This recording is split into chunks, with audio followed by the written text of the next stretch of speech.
แขวงดำเนินของประสุมใหญ่ครั้งที่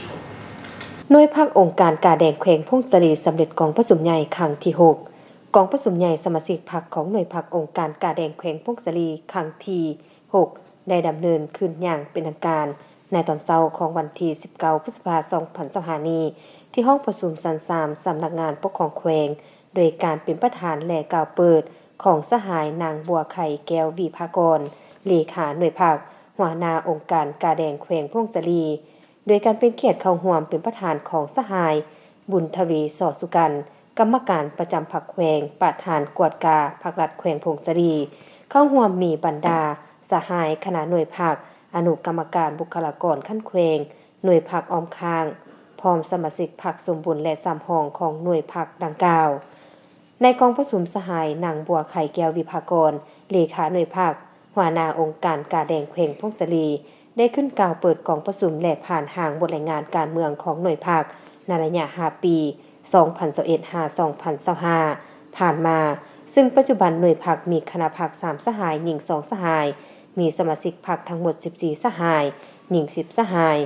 ระยะผ่านมาคณะหน่วยพรรคได้ถือเอาการศึกษาโครงการเมืองแนวคิดให้แก่สมาชิกพรรคพนักงานรัฐกรโดยการเสริมสร้างแนวทางนโยบายกฎระเบียบของพรรคและกฎหมายของรัฐ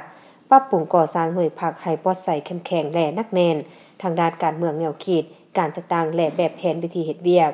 สามารถรักษาได้หน่วยพรรคปลอดใสเข้มแข็งและหนักแน่น4 ปีเรียนติดปรับปรุงก่อสร้างพรรคก่อสร้างพนักงานเป็นเจ้าการนึกสูงความรู้ความสามารถของพนักงานสมาชิกพรรคทางด้านทฤษฎีการเมืองและวิชาเฉพาะ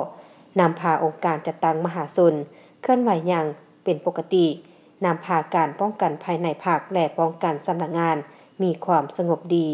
นำพาการจัดตั้งปฏิบัติเรียกงานวิชาเฉพาะของ4แขนงโดยการโฆษณาคนควายแหล่งทุนและบรรเทาทุกข์ได้7ครั้งมูลค่า786,350,000 กีบ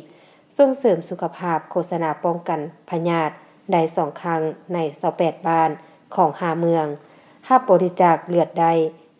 1,413 ธงเท่ากับ 58.38 ส่วนห้อยพัวพันร่วมมือกับต่างประเทศตามแนวทางของภาคพร้อมทางได้ผ่านทิศทางรวมคาดหมายสู่ส่วนและเวียกงานจุดสุ่มใน5ปีต่อหน้า 2026-2030 พร้อมนี้คณะพรรคสุดเก่าได้ผ่านบทสำรวจการนำพารวมและแผนที่เข้าร่วมได้ประกอบคำคิดคำเห็นและพร้อมกันรับพ้องเอาบทรายงานการเมืองและบทสำรวจการนำพารวมจากนั้นคณะพรรคสุดเก่าได้ขึ้นกล่าวลาหน้าที่และดำเนินการปอนบัตรคัดเลือกเอาคณะพรรคสมัยที่ 6ซึ่งมีผู้สมัคร5สหายหญิง3สหายโดยเป็นเอกภาพการคัดเลือกเอาสหายคำเปลือกเมืองไสเป็นเลขาหน่วยภาคสหายนางบัวคำเล็กวรจันทร์เป็นรองเลขาสหายนางจันสุขมนุธรรมเป็นกรรมการหน่วยภาคทางเป็นประธานกวดการหน่วยภาคและสหายคำลาคำประสิทธิ์เป็นรองประธานกวดกาภาคพร้อมทางคัดเลือกเอาผู้แทนสมบูรณ์และสำรองไปเข้าร่วมกองประชุมองค์คณะภาคแขวงโอกาสในที่ประชุมยังได้รับฟังการอบรมสีนำของสหายบุญทวีสอสุกันกรรมการประจำพรรคแขวงประธานกวดกาพรรครัฐแขวงพงศรีซึ่งสหายได้ย่องยอสมเสยต่อผลงานที่คณะพรรคสมาชิกพรรคภายในหน่วยญาติมาได้ในระยะผ่านมาพร้อมทั้งเน้นหนักให้เพิ่มทวีการศึกษาโครงการเมืองแนวคิดให้สมาชิกพรรคพนักงานรัฐกรเป็นปกติปรับปรุงบุคลากรปรับปรุงองค์การจัดตั้งให้เคลื่อนไหวตามพระบทบาทแบ่งหน้าที่ให้คณะหน่วยพรรคอย่างจะแจ้งประสานสมทบกับสายต่างสายควงให้กลมเกี่ยวกว่าเก่าเพื่อพัฒนาเวียกงานกาแดงแขวงพงศรีก้าวขึ้นอย่างต่อเนื่อง